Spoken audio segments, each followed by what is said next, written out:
In 2025, Hooters filed for bankruptcy, $376 million in debt. But the headlines missed the real story. The original founders, they bought the company back.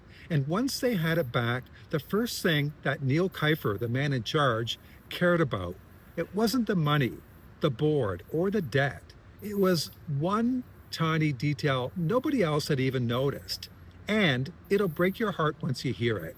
Six guys, no restaurant experience. They started this thing in a Florida beach town in 1983, Clearwater, Florida. Decades later, it was a global brand, and then it wasn't theirs anymore. Corporate owners, they took over. They loaded it with debt and drifted from what made it work in the first place. So when the whole thing collapsed into Chapter 11 in March 2025, the founders, they didn't walk away. They pooled their money and they bought it back. Why would anyone, though, why would anyone spend millions rescuing a chain that outsiders had already run into the ground? And once they had it back, what was the very first thing that Neil Kiefer talked about publicly?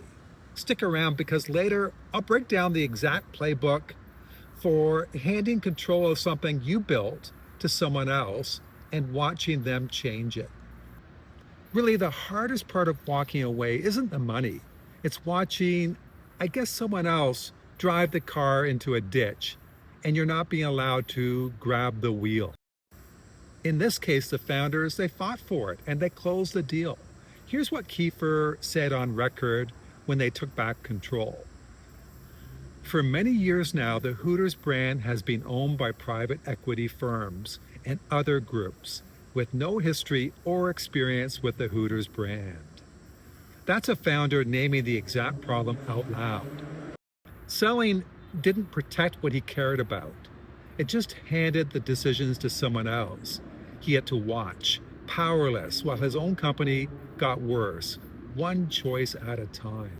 So what was it that he actually cared about the second he got it back? It wasn't the debt. It wasn't the restructuring math. The sauce.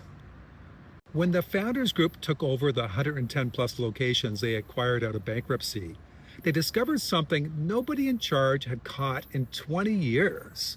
Those stores weren't using the original wing sauce recipe at all. Not a cost-cutting swap. Just 2 decades of drift nobody upstream was paying attention to.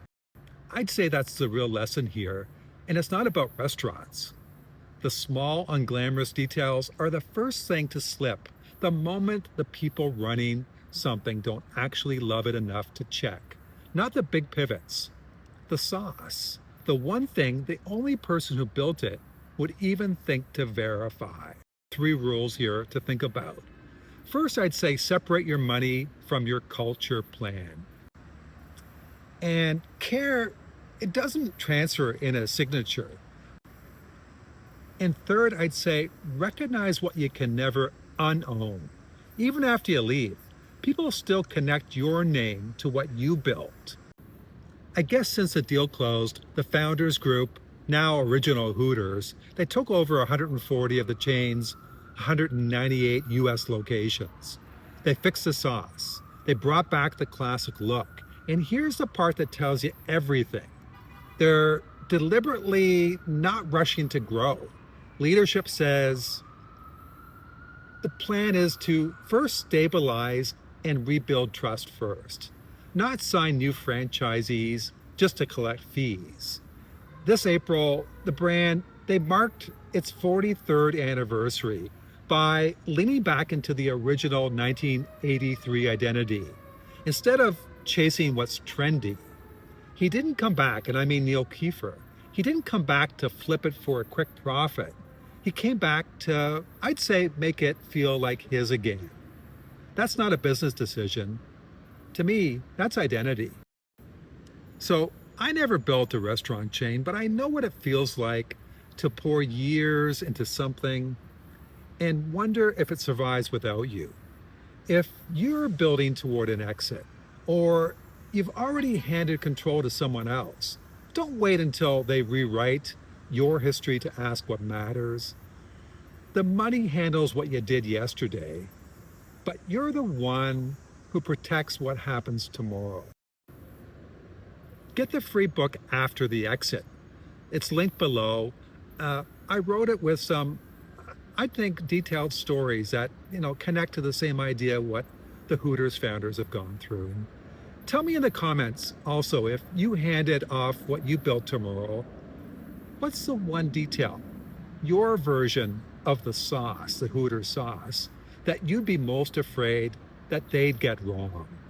Hit subscribe, build your plan B, not just the one for your money,